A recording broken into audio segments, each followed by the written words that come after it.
Welcome back, everyone. It's week 2 of the NFL season. Week 1 is in the books. It is the Line Movers Network back with you guys. We got Zach Scarborough, Nick Lee. We are excited for week 2, almost as excited as we were for week 1. And we're going to do the same thing we did last week with a quick recap here of NFL week 1. The Raiders, the Baltimore Ravens, what a game, brought us to 2-2-1 in our Westgate picks. Like our buddy JL said, the Raiders literally snatched or tried to snatch defeat from the jaws of victory. It was a wild one, man. Inside the 1 yard line, get stuffed. Then there's the famous false start by the offensive line, Leatherwood, I think it was, killing them all night long. Carr throws the ball right off the hands of the receiver into the Baltimore defender's hands. Down the field they go, and then Lamar Jackson fumbles the ball. Okay, Zach, your recap of week 1. What was your biggest takeaway? What did you enjoy watching the most? I watched most of the games. I've rewatched some of them. Picks, I think my leans on here went 3-3, but that's why we talk about it. I like to hear y'all's perspective and gives me insight, maybe changed some of my thought process. For my official picks for the Line Movers Network, I went 4-1, only losing that Green Bay game. That wasn't even close. Other than that, we've had some interesting line moves from week 2 opening lines to now. Ready to get into week 2. Nick? Yeah, I think my biggest takeaways were that a lot of the teams looked a little rusty. A lot of the teams that we're expecting to come out and play well. I don't know if it was, a lot of the teams didn't take the preseason as seriously as maybe they have in the past. The preseason was shortened. Maybe there was some rust in some of those units that we saw this week, especially when you think to that Green Bay game that Zach was referring to. That caught everybody by surprise, and Green Bay did not look good. The expectation is they'll get it going at some point, but early in the season, there's several teams that look like they could have used a little bit more time in the preseason. Absolutely. Yeah, I do believe the Green Bay game caught you guys way more by surprise than it did me. However, we did end up a 10-4-1 on the show last week, guys. If you followed the show, you followed along, all the picks were here for you. They're all leans. They're just games we're talking about, featured games. We have other action as well. So on to this week. Surprise question. Love the surprise question for you guys. Here it is. What is your worst beat of the week or your best win of the week on the NFL? What was it? Or both? I guess I'll go. Obviously we just talked about my worst beat. It was my only loss of the week with Green Bay. Didn't see the 38-3 coming. Just looked completely lost and unmotivated. But like we just referred to, I don't think they really played any of their starters in the preseason. So they were just coming right out of the gate. Best cover. Maybe the Carolina came down to that 2-point conversion. The game was a lot closer than it played. But it is what it is. We got the cover. They didn't get the 2-point conversion. So happy about that. I'd have to say I'm with Zach, and the worst handicapping that I did all weekend was probably the Green Bay game. That was a bad loss. It was never in question.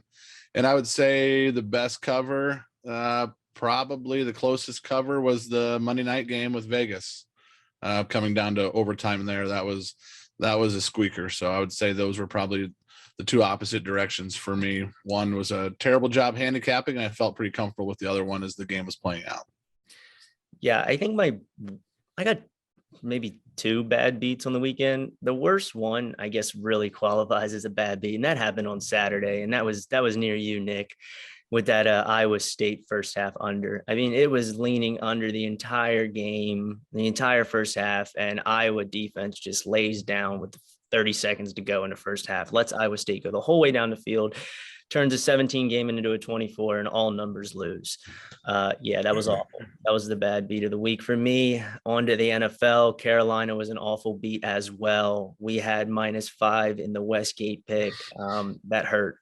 We tied on that one. So it is what it is. On to week 2, the best win I had all week. Prayers and best wishes to Raheem Mostert, but I had the under 17.5 carries for him. He got 2 touches and went out of the game. I cashed right away. He was done. DraftKings pays it out if he gets a couple of touches. If they're scratched before the game, you will not get paid out. Okay, guys, on to featured games, week 2. Here we go. 1:00 matchup. New Orleans Saints. Jameis Winston, 5 touchdowns last week versus the Carolina Panthers this week. Is Jameis Winston going to eat another W, guys? I'm going to side with Carolina in this game. I thought that Darnold's debut in Carolina looked good. Christian McCaffrey looked great. I think that maybe the Saints are a little overvalued at this point. I think the advanced line here was 2.5, and now you're seeing it over 3. So I'm going to take the home dog here with Carolina, thinking that this could be a field goal game and a possible win for Carolina. I agree that this could be a close game. I'm actually leaning towards New Orleans. I think this line actually opened up around at Pick'em at some places and, shot to 3.5.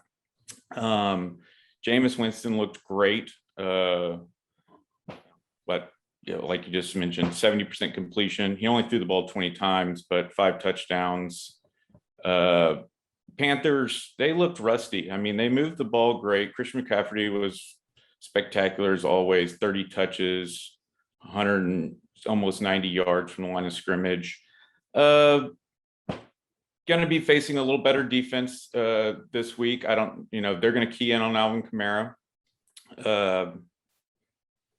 No Michael Thomas again. So I expect the Panthers, by no surprise, they're going to try to, limit the run, force Jameis Winston, who's turnover prone, to throw the ball.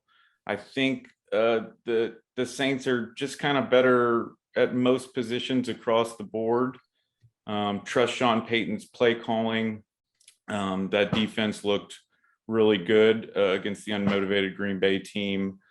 I think if you're leaning Saints, I would get in now, maybe buy the half point down to 3. If you're looking to get on the Panthers, I would wait because I think that the public's going to move that line even more. I think you'll get a better line closer to game time.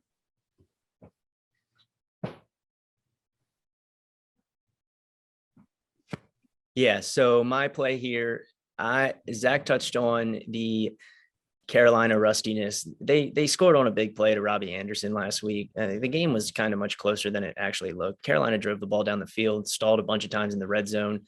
Not going to be able to stall in the red zone against the Saints. The Saints defense is good. They were good last year. They were good before the Bucs beat them in the playoffs. They're good this year.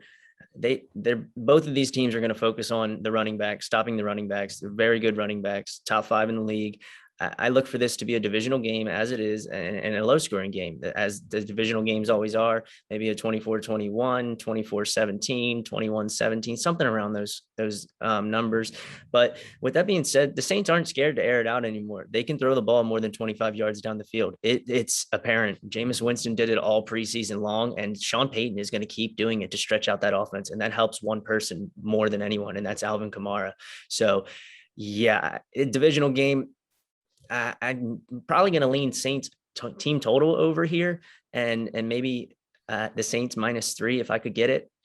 49ers Eagles 1:00 over to Pennsylvania here, my land. Biggest game in PA, I think, is the Auburn Penn State game this weekend. But this will be a big one for Eagles fans too. They're really excited about this. They think they have a great quarterback in Jalen Hurts, and Jimmy Garoppolo kind of secured his spot for now. Trey Lance only got 1 snap as a thrower last week. I think he had 3 rushing attempts and 1 passing attempt. Zach, what do you got here? I was leaning San Fran right when I saw this line come out. I mean, it's hard with the amount of talent that San Fran has. Eagles kind of surprised everybody with a big win. Jalen Hurts looked great. I mean, he completed 77% of his passes, threw for 3 touchdowns. Offensive line looked great. Defense looked, okay. Their secondary wasn't great, but their pass rush was fantastic. I don't know that that pass rush is going to be as effective against the San Francisco 49ers offensive line, which is outstanding. Weapons on both sides of the ball. Something that surprised me in the San Fran game is Brandon Ayuk. I mean, he was on the field 25 plays, had 0 targets, 0 catches. But other than that, Garoppolo didn't find, I mean, I don't think he had an incompletion until right before halftime. But Deebo Samuel, Kittle, both racked up catches and yards. You touched on the loss to the running back, Raheem Mostert, out for the season with knee surgery, I believe. I'm leaning San Fran -3.5 right now. But I think it's going to be a tough fought game. Everybody knows I'm a Cowboys fan. Everybody knows the hostile environment you're going to get at that field and those fans coming off that big first week win. So I expect a good game. I just think that San Fran is more talented, and we're going to see a reversion of Jalen Hurts and what he did week 1 against a better team.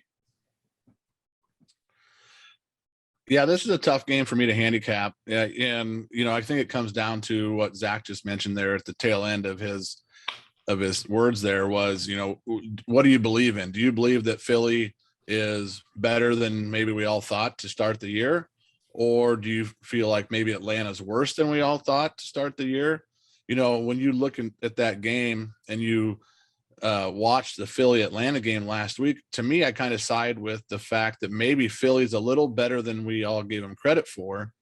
And I think this is going to be a close game. It's going to come down to, right there at 3 points. I'm going to take Philly in this game. I lean Philly with the hook there, the 3.5. I'll take them at +3.5, the home team. I like the home field advantage there for Philly. One thing too, and I don't have this in front of me, I should have thought of this, but I was thinking about this during the Carolina New Orleans breakdown. New Orleans hasn't been home now for several weeks, right? So I don't know if they went straight from Jacksonville to Carolina. I don't know where New Orleans, those players have been, gone from their families and their homes now for several weeks. Same here to San Fran. I believe San Francisco stayed on the East Coast this week. So again, San Fran has stayed on the East Coast all week. A tough spot there to be in Philly. Haven't been home for a couple of weeks. I'll take the home dog here at +3.5. Yeah, I really think what this comes down to is I think Atlanta is probably the worst team in the league this year. Matt Ryan is a sore thumb at quarterback. He looks about 15 years older than Tom Brady out there. I mean, he doesn't move. He doesn't throw the ball well. I think Atlanta is going to be bad. And I think Philly, coming into the year, I thought they were a 500 team. I think they might be just around that or a little bit better. Offensive line impressed me. Speed on the outside, like nobody's business. I mean, Devontae Smith impressed me right out of Alabama. Rager's having a resurgent. Hopefully that would make Philly fans so happy. Man, they buried that guy. This game, it's looking like an under to me is what it's looking like. I think that both of these offenses are going to struggle to start. They'll key on defense. Eagles defense looked good. And again, Atlanta was bad, but I lean under here. Onto the Cowboys. Good. Yeah, that one surprised me. That over under opened up at like 45.5 and shot to 50. Also lean the under there. Yeah, if you're going to give me a public bet up 4.5 line, I'll take it every time. It's probably going to settle around 48. I imagine 47.5, 48. It'll probably go off, but you can give me the under 50 and you can give that now. If you have it, you grab that. I would One of the Cowboys and Chargers guys, Zach's favorite team again. He mentioned it last week. Zach, Cowboys Chargers. It's a +2.5, or it's +3.5 right now. 55 is the over under. Nick, what do you got here? This is actually my favorite play in the NFL of the week. I'm on Dallas. They really impressed me last week. I think that they're going to be a force to be reckoned with. That offense was clicking on all cylinders. A very, very motivated Dak Prescott. And I thought that the Chargers were kind of lucky to come away with a win against Washington. I think Washington gave that game to them. And I'm going to take Dallas. I like Dallas a lot. I like Dallas. If this was sitting around a pick, I would take Dallas. I'm going to take Dallas in my straight up pools as well. So give me 3.5 points with Dallas. I'll take it all day. I agree with you. I'm not one to really bet on the Cowboys, but they did look great at Tampa Bay. I mean, both teams played a great defense, and both offenses looked good. And we know that they're both going to throw the ball all over the field all season. Dak threw it 58 times. Herbert threw it 47 times. If you're going to give me 3 points with what I saw with the Cowboys, I'll take that all day. Yeah, absolutely. So 2 Cowboys backers here. I think that the Cowboys offense is really talented. 2 very good defensive lines in this game. I think they're both going to key in on stopping a run early. That's not going to affect the Cowboys as it didn't affect the Cowboys last week. Chargers, same old Chargers to me. They were trying to find ways to lose that game last week, but the Redskins did it better with a fumble inside their own goal line after they forced the Chargers to turn it over. And I just don't understand. All you have to do is hold on to the ball. You're in your own red zone. Just make sure you don't hurt yourself. But Anthony Lynn out. Chargers looked like the same old Chargers to me. Justin Herbert was impressive, but he also failed to convert on a lot of third downs. I like the Cowboys +3.5 here. I do lean the over, but it's all the way up to 55.5 now. So I'm going to stay off of that. We're going to go to Sunday night game, Chiefs, Ravens. I got the Chiefs right now at -3.5. In June, this game was -1. Now it's all the way up to 3.5, probably because of the Ravens injuries. Over under 54.5. Is this an overreaction here, Zach, or what do you got? I mean, it's hard after we just watched the Ravens and what they did. I mean, I think they should have won and covered that game in Las Vegas. Lamar Jackson turnovers just killed him there in the second half. No, I think the Chiefs are just a better team. I mean, obviously, it's clear what both teams are going to try to do. And the Ravens are going to try to run, keep the ball out of Kansas City's hands, out of Patrick Mahomes, keep that offense off. The Chiefs are going to do the same thing they've always done. They're 4-0 against the Ravens under Andy Reid. He's going to try to limit Lamar Jackson, make him throw the ball. They've had great success. I think they've 3-1 against the spread. 3-1 against the spread. Last year they played Monday Night Football. Kansas City won by 2 touchdowns. Since last year, I don't know that the Ravens have gotten better. Especially with all the injuries now. They lost 2 all-pro pass rushers and lost an all-pro offensive tackle. So I just, their pass rush was awful against Las Vegas, especially in the second half. They could get no pressure on Derek Carr. I don't see how they're going to get any pressure against Patrick Mahomes with that new offensive line. Who the all-pro offensive tackle that Baltimore lost is now at Kansas City. So there's that. I think Andy Reid's just a better coach. Too many weapons. Too many weapons for Kansas City. Too many injuries for Baltimore. Give me KC. I know it opened at 2.5. A lot of people were jumping on that. It's up to 3.5. Still like it. And yeah, that's my take on that game. I don't take unders in Kansas City games. Not sure I want to take over 55, but I definitely don't take unders. I agree with you. Taking totals in Kansas City games is tough to do. It's a death sentence. I do like I like Zach's play there. I like Kansas City -3.5. I think that Kansas City, the game against Cleveland last week was a fantastic game, and I am a believer in Cleveland. I think Cleveland's a fantastic team. I think Cleveland's better. I have them better in my power rankings than Baltimore. And I think that Baltimore, when you were watching that Vegas game, Baltimore did some good things, but I don't think Vegas is that good of a football team. So when I watched that game, I thought, maybe Baltimore and Vegas were very similar football teams as far as power ratings. And I think Kansas City could run away with this. They looked pretty good last week, had all their weapons in the game. Tyreek Hill had a big game. Travis Kelce had a big game. Mahomes looked good. Their offensive line looked a lot more improved since last year. And their defense continued to impress me in some spots there once they got their feet underneath them in that game against Cleveland. I'll take Kansas City 3.5. Like those plays. As you know, Zach, I was all over you this past Sunday telling you, let's get on Kansas City. Let's get on Kansas City -2.5. And we did. We got the number, and it's gone. With that being said, I like Kansas City in this game for the fact that the Ravens are just hurt. I don't know that Lamar Jackson can handle the onus of the offense. And the Raiders kind of proved that in the second half. They just sent the house, and they were getting to him, and it definitely affected him. It makes him second guess. You saw him miss Mark Andrews on the check down on that 3rd and 7 inside the red zone. And then he missed the check down, turned to throw it to the running back in the flat, and missed his running back by about 3 yards.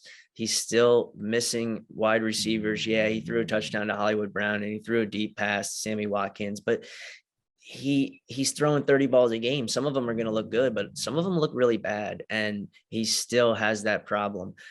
Too much of the onus is going to be on Lamar Jackson. And I think Kansas City can score in too many ways. I think the defense is going to correct some errors that they made against Cleveland. They're probably going to look to stop the run because Cleveland ran the ball right down their throat. Nick Chubb had a touchdown at 20 yards when he wasn't even touched.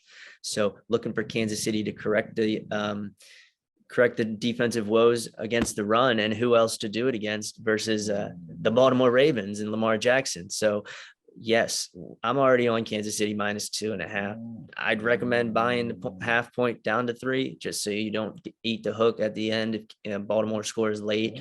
But that's my play there. Again, Zach's right. Don't play an under in a Kansas City game unless it's maybe a divisional game against Denver in Denver.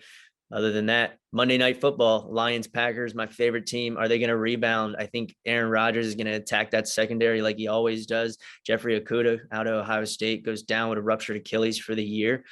What do you guys got, Nick? This is a tough game. I was hoping that maybe this line would come in at under 10 and then jump on the Packers, but 11.5 is a lot of points. If I was going to take a side, I would probably lean towards Detroit, but I think I like the over here. The over 48. I think the overs are 3-0 in primetime games this year. I think that the Packers defense is going to struggle this year. It did not look very good last week, but I do also think that Aaron Rodgers gets on track this week and has a better game. So I think that they can score some points, but I think Detroit will score some points too. I see this, maybe the Packers, maybe winning both teams in the 20s, maybe, but if I was leaning, one way or the other on a side, I think Detroit 11.5 would be my side, but my favorite play is the over. I agree with that over. I think Aaron Rodgers is going to bounce back with a huge game against a horrible team that got worse after week 1 with several injuries, losing the cornerback that Tyler just mentioned, losing wide receiver, losing an offensive lineman. I do think, they did look better in that fourth quarter versus San Francisco. San Francisco might have checked out a little bit, but Green Bay's offense just gave up 38 points to New Orleans. So I see Aaron Rodgers and the Packers getting 30 plus points this week. I do think the Lions will score some points. Love the over. Lean Packers.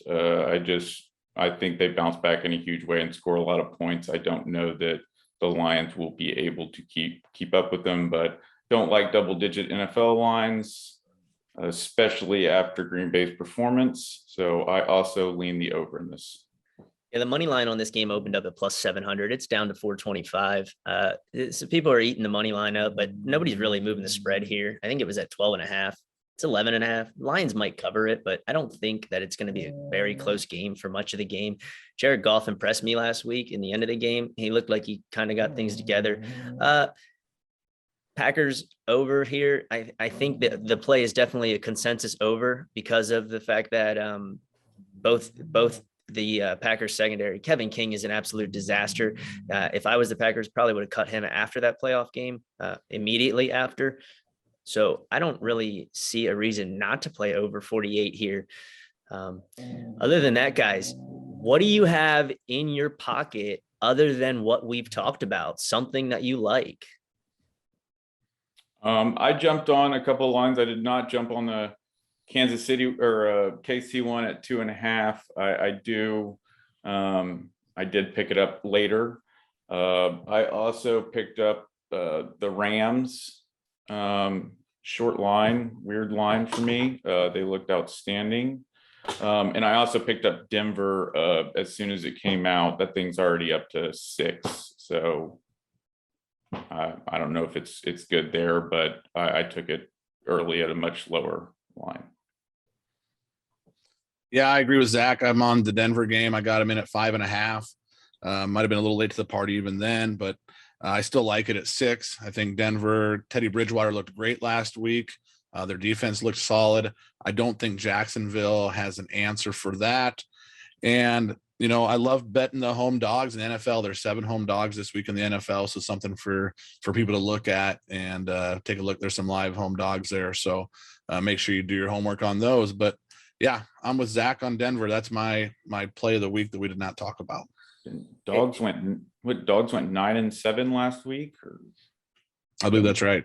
I think my favorite play of the week is probably the Patriots. Yeah, again, Bill Belichick against a rookie quarterback. The numbers are insane. I think Tua might have been the first one to beat him, and that would have happened last year. With that being said, 3.5. I'll take the Patriots on that. Moving on to the game in Miami this week. I think Buffalo is up for maybe a little bit of a heartbreak going down to Miami, thinking they'll rebound. But Miami's defense is solid, tough place to play. It's still hot down there in Miami right now. So you're going to have a game in some humidity. You could probably give me the Dolphins plus 3.5 eventually here. I want to see if it goes up or down, but if it goes down, I'll buy the hook to get back to 3.5. And then my final play is going to be the Raiders coming over to Pittsburgh. I'm looking for Pittsburgh to cover this game. Defense is impressive. Derek Carr is going to struggle. He struggled against Baltimore early, but that Baltimore pass rush doesn't have nothing on what TJ Watt and Cameron Hayward are doing. Cameron Hayward's a monster inside, TJ Watt from the outside. Secondaries shirt up a little bit in Pittsburgh, and the linebackers are always great. I think Pittsburgh's going to hold the Raiders to probably a couple of points, just a few, and cover the 5.5 that's out there and that's available. I really look for the Pittsburgh Steelers to limit Darren Waller's targets. I mean, the guy had 17 or 19 targets last week. I know he had 11 by halftime. It was insane. It seemed like every ball was going to him except for the one that should have, where he was open by 20 yards. So those are probably my 3 plays I'm gonna grab at the numbers I spoke of. And other than that, you guys want to see more of the line movers, we're on Twitter at _LM Network. We'll have more for you there. We have leans, angles, all sorts of things going on. You can follow Zach at Zach Scarborough 6 on Twitter. You can follow Nick Lee, Wise Guys Nick on Twitter. You can follow me, Tyler Liddick. You follow us on YouTube for a college football video coming this week. And then we also have Nick here producing the Iowa Wise Guys podcast. You guys can give that a listen on the Apple Store or your Amazon Music, wherever you guys listen to podcasts, it's available. Thank you guys. We'll have your Westgate picks for you 9-10 a.m. Sunday morning Eastern time. Sorry, they get to me a little late. I thought it would be earlier, but it's not. It's okay. The picks are in. So 9 a.m. we'll put them up for you guys.